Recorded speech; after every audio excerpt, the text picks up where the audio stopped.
नमस्कार मित्रांनो, मराठी माणूस प्रदीप. मुंबईच्या सगळ्या निवडणुकांमध्ये मराठीचा मुद्दा एवढा तापवला जातोय, एवढा दाखवला जातोय की मराठी माणूस सध्या महाराष्ट्रातून हद्दपार झालाय. तो मुंबईमध्ये राहतच नाही. राज ठाकरे, उद्धव ठाकरे दोघे भाऊ एकत्र आलेत म्हणून मी माझ्या थंबनेलमध्येच टाकले आणि हा व्हिडिओ प्रत्येक मराठी माणसापर्यंत पोहोचवा. मी त्यांना सांगितले की पुन्हा मराठी करू नका. का, कशासाठी आणि काय नक्की याची कारणं आहेत, या सगळ्या गोष्टी या व्हिडिओतून पाहणार आहोत आपण.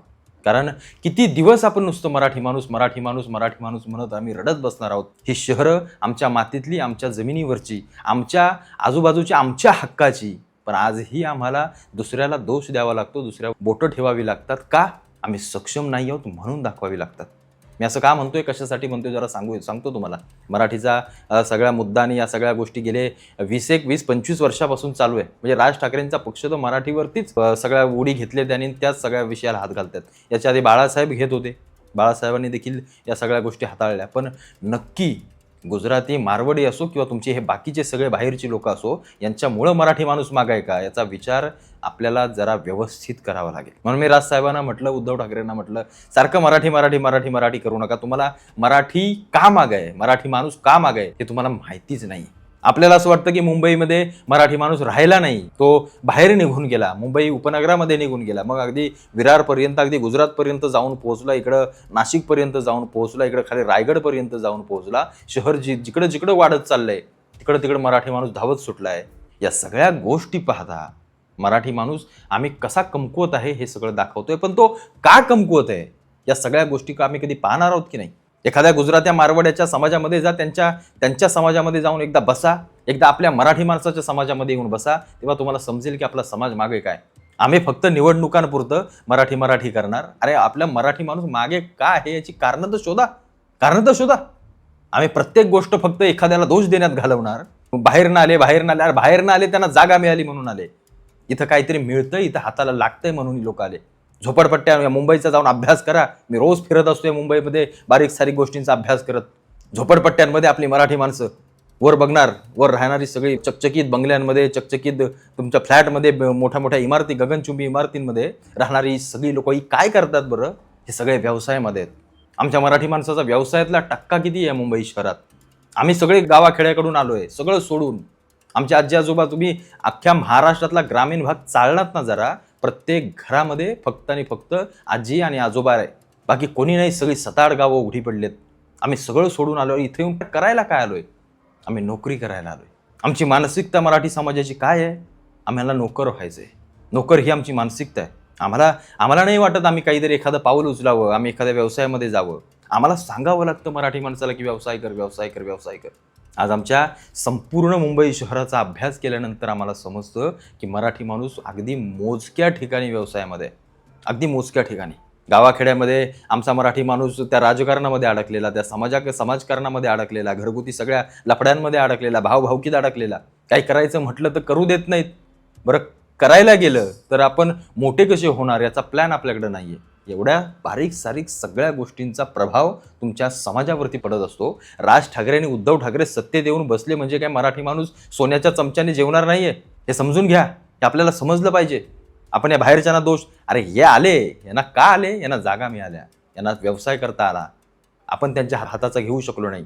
हजार किलोमीटरवरून हे भैये गुजराती लोक येतात, गावाखेड्यांमध्ये तुमच्या पोहोचले, सगळ्या व्यवसायामध्ये हे पोहोचले, गावाखेड्यापर्यंत पोहोचले. आम्ही गावं सगळी खाली करून मुंबईला धावतोय. काय चाटायची मुंबई? त्याच्या मागे एक महत्त्वाचं कारण आहे. महाराष्ट्रातला तरुण जो काही कामाच्या मागे आणि या सगळ्या गोष्टीच्या मागे धावतोय, त्याचं कारण म्हणजे आमची समाज व्यवस्था. मुलगा चांगल्या नोकरीला आहे, त्याला मुंबईमध्ये त्याचा फ्लॅट आहे, पुण्यामध्ये त्याचा फ्लॅट आहे, असेल तर पोरगी देऊ, नाही तर देणार नाही. तसं या गुजरात्या, मारवाड्या बाकीच्या लोकांमध्ये चालत नाही. चालत असेल पण ते हाताच्या बोटावर मोजण्यासारखं. आमचा अख्खा समाजच याच्यात पडलाय. आमच्या मुलीला शेतकरी नको, आमच्या मुलीला कष्टकरी नको, एखादा व्यवसाय असेल तो नको. का? चांगली नोकरी बघ, सरकारी असेल तर अतिशय उत्तम, आणि एखादा 1 BHK चांगला फ्लॅट पाहिजे, आई वडील माझ्या घरात नको मला. ही असली मानसिकता आम्ही घेऊन पुढे चाललोय. गावातल्या शाळा, जिल्हा परिषदेच्या शाळांना टाळं लावायची वेळ आली. एक विद्यार्थी, मी अनेक ठिकाणी मी फिरत असतो या खेडोपाडी, म्हणजे तुम्ही व्हिडिओज पाहत असाल, तुम्ही बघा. जिल्हा परिषदांच्या शाळांना टाळं लावायची वेळ आली. का ही वेळ आली? कारण आम्हाला मराठी माणसाला खाज आहे त्या ख्रिश्चनांच्या शाळांमध्ये जाऊन आमच्या पोरं टाकण्याची. इंग्लिश मिडियममधून आमचा मुलगा शिकला पाहिजे, त्याला इंग्रजी आले पाहिजे. गावात जाऊन शहाणपणा करण्यासाठी, इतरांना सांगण्यासाठी की माझा मुलगा किती हुशार आहे. का? इथून मागे जेवढी लोक या देशामध्ये या जगामध्ये घडली, या महाराष्ट्रातून गेली, त्याशी जिल्हा परिषदेच्या शाळेतून शिकून मोठी झालेली आहेत. इंग्रजी आलं म्हणजे कर्तृत्व झालं असं होत नाही, असं कदापि होत नाही. पण आमची मानसिकता अशी आहे. राज ठाकरेंचा मुलगा शिकला कुठे? बॉम्बे स्कॉटिशमध्ये. कुठली शाळा आहे ती? मराठी शाळा आहे? नाही आहे. यांची मुलं, यांचे व्यवहार, यांच्या सगळ्या गोष्टी ते अमराठी लोकांसोबत करणार आणि तुम्हाला फक्त मराठी करायला लावणार. मी असं म्हणत नाही की बाहेरच्या आम्हाला प्यारे आहेत किंवा बाहेरचे जे कोणी गुजराती, मारवाडी, भैये वगैरे सगळे आहेत, हे इथं येऊन यांची ताकद दाखवत आहेत ना. यांची ताकद. ते अण्णामलई काल ते आले होते तिकडून, कुठले तामिळचे, आणि काल येऊन सांगितलं की बॉम्बे हे शहर फक्त महाराष्ट्रापुरतं नाही, तर संपूर्ण भारतासाठी आहेच. भारतासाठी आहे, भारताची आर्थिक राजधानी आहे, पण इथल्या स्थानिकासाठी पहिली आहे, ती आपली आहे. पण हे असं का झालं? यांची ताकद का होते? कारण मुंबईमध्ये असणारा हा बाहेरचा समाज, आणि तो नुसता समाज नाही आहे, तो आर्थिकदृष्ट्या सक्षम असणारा समाज आहे. त्यांच्याजवळ एवढा पैसा आहे, एवढ्या सगळ्या गोष्टी आहेत, त्यामुळे त्यांची ताकद होते बोलण्याची. आमचा मराठी माणूस फक्त आणि फक्त आम्हाला काय फोडायचं असेल, तोडायचं असेल, इथपर्यंतच आम्ही सतत रडत, आमच्या आयुष्यात आम्ही सतत रडत. पण आम्ही स्वतः काय का होत, आमच्या बुडाखाली किती अंधार आहे, या सगळ्या गोष्टीचा अभ्यास आम्ही केला का? नाही केला. साधं उदाहरण देतो तुम्हाला. साधं मराठी माणूस आम्ही कसे हद्दपार होत गेलो. मुंबईच्या बाजूला नवी मुंबई नावाचं शहर आहे. शहरामध्ये सगळे आपले आगरी कोळी बांधव, त्यांची असणारी गावं गेली, महानगरपालिकेत गेली, पैसा दिसला, जागांना पाहिजे तसे पैसा मिळाला, व्यवहार करता आले. आज गावठाण एरियामध्ये प्रत्येकाचे 5-5, 6-6 मजली इमारती आहेत, भाडं घेता येतं. हे बाहेरचे भैये येऊन राहतात किंवा बाहेरची लोक येऊन राहतात, पैसा चांगला मिळाला. बाजूला असणारं विमानतळ 3-4 वर्षापूर्वी मी तिथे गेलो होतो. आज तिथली गावं उठून गेली. कुठे गेली? त्यानं कुठेतरी बाजूला करून टाकलं. इथं राहणारा स्थानिक मराठी माणूस बाहेर फेकला गेला. तो कसा फेकला गेला? अशा पद्धतीने फेकला गेला. शहरीकरणाच्या विळख्यामध्ये आम्ही फसत गेलो, म्हणून आम्ही बाहेर निघत गेलो. आम्ही या सगळ्या गोष्टीचा कधी विचार केलाय? आम्हाला स्ट्रगल, आम्हाला एखादी गोष्ट काय म्हणू आपण, थोडीशी ॲडजस्ट करणं आम्हाला जमत नाही हो. मराठी माणसाला आम्हाला जमत नाही. आणि आम्ही ज्या नेत्यांना निवडून देतो ना या मुंबईमध्ये, साधं उदाहरण घ्या. उद्धव ठाकरे आज मराठीच्या मागे लागले आहेत. उद्धव ठाकरे म्हणतात की लोंढे वाढले, लाखो लोंढे येत आहेत. 25 वर्ष या उद्धव ठाकरेंच्या बंगल्याच्या बाहेर, बँड्रा स्टेशनच्या बाहेर, वांद्रा स्टेशनच्या बाहेर तुम्ही गेलात ना, त्या बाहेर जे पत्रे जे सगळे दिसतात ना, हे कुठले मराठी आहेत, कुठल्या गावातले, महाराष्ट्रातल्या कुठल्या गावातले नाही आहेत. मग राज ठाकरेंना म्हणून एकदा प्रश्न विचारा, त्यांना विचारा, स्वतःच्या भावाला प्रश्न विचारा की का नाही 25 वर्षामध्ये ते साफ झालं.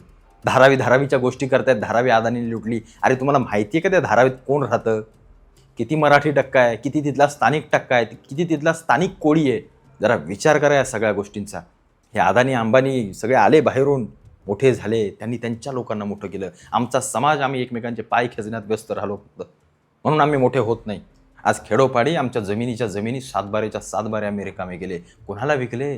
त्या मारवाड्यांना, गुजरात्यांना. बाहेर का नाही? तेव्हा मनाला वाटलं रे की मी बाहेरच्याला जमीन विकतोय. तुम्हाला कोणी काय कुठला सांगायला आला होता का नरेंद्र मोदी का अमित शहानी कुठलं काही पत्रक काढलं होतं की मराठी माणसाच्या जमिनी जाऊन घ्या? आम्ही विकल्या. मुळशी पॅटर्न त्याचं उत्तम उदाहरण आहे. चित्रपट देखील पाहिलं असेल. करमणुकीसाठी आम्ही सगळं पाहतो. थिएटरपर्यंत आम्हाला सगळं कळतं, तिथून बाहेर गेल्यानंतर आम्हाला घंटा काय कळतच नाही. आम्ही सगळे ब्लँक होऊन जातो. सगळ्या व्यवसायात, सगळ्या गोष्टींमध्ये ही लोकं उतरली. यांची ताकद आहे, यांचा पैसा. मराठी माणसा, आपण फक्त मराठी करत राहिलो. स्वाभिमान. किती मराठी करणारी लोक, त्यांची पोरं आज इंग्रजी माध्यमात शिकायला जातात आणि ती मराठीच्या टिमक्या मिरवता तुम्ही. तुमच्यात हिंमत असेल तर गावच्या शाळेत नेऊन टाका बघू तुमच्या पोराला, नाही तर मराठी शाळेत नेऊन टाका बघू तुमच्या पोराला. आम्ही उगाच त्या राज ठाकरे आणि त्या उद्धव ठाकरेंच्या नादाने ती त्यांचे कार्यकर्ते मोजके काही तर बोलत बसणार. मला म्हणतात मराठी भैया प्रदीप. मी मराठी भैया प्रदीप असोत, पण आम्हाला जोपर्यंत वास्तव समजत नाही, आम्हाला ते कळत नाही, तोवर आमचा मराठी माणूस कधीही मोठा होणार नाही. जोपर्यंत त्याला ठेच लागत नाही. अशा 100 ठेचा लागल्या तरी आम्हाला खाली कळत नाही, खाली दिसत नाही. आम्ही तिथूनच चालत चुकलोय. ही शहरं एक दिवस मराठी माणसाला हद्दपार करतील, आणि त्याचं सगळ्यात महत्त्वाचं कारण आणि त्याचा सगळ्यात महत्त्वाचा कारणीभूत जर कोण असेल, स्वतः मराठी माणूस असेल. या ठाकरेंनी काय केलं या 25 वर्षामध्ये? जरा विचारा, त्यांना प्रश्न विचारा. काय केलं? राजकारण सोडून दुसऱ्या गोष्टी काय केल्या? राज ठाकरेंसारखा एक मराठीसाठी उमदा नेता होता, पण तोही या सगळ्यांसोबत जातो. याच्यासारखं दुर्दैव नाही आहे. म्हणजे जेव्हा विमानतळाची गोष्ट आली, राज ठाकरेंची पत्रकार परिषद होती की इथल्या जमिनी बाहेरच्यांना विकू नका, इथल्या जमिनी बाहेरच्यांना देऊ नका, हे सांगणारे राज ठाकरे होते. पण तेच राज ठाकरे आज उद्धव ठाकरेंच्या बाजूला जाऊन बसलेत आणि मराठीचा जो काही स्वाभिमान होता तो सगळा त्यांनी सोडून टाकलाय. बरं, नुसतं राज ठाकरेंनीच ठेका घेतलाय का मराठीचा? नाही, त्याच्यासाठी मराठी माणूस देखील सक्षम झाला पाहिजे. राज ठाकरेंनी सांगितलं जमिनी नका विकू, पण आमचा मराठी माणूस कुठं ऐकतो?